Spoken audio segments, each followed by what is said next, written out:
खैलनी नाला डोडा में एक सड़क हादसा पेश आया है। हादसे में 2 अफराद की मौत हो गई। बताया जाता है कि हादसे का शिकार हुई कार में एक ही खानदान के 3 अफराद सवार थे। बताया जाता है कि हादसे में एक बच्चा और उसकी वालिदा की मौत हो गई। बच्चे के वालिद का अस्पताल में इलाज चल रहा है। वह खैलनी से डोडा जा रहे थे जब उनकी गाड़ी हादसे का शिकार हो गई।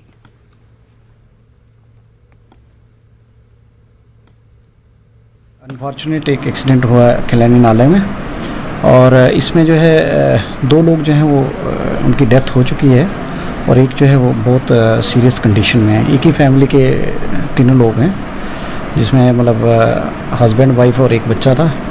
बच्चे की और जो वाइफ की जो है वो डेथ हो गई उनकी, और जो मेल है वो जो है अभी काफ़ी सीरियस कंडीशन में। टंगमार के काजीपुरा के एक और शख्स पर रीछ ने हमला करके उसे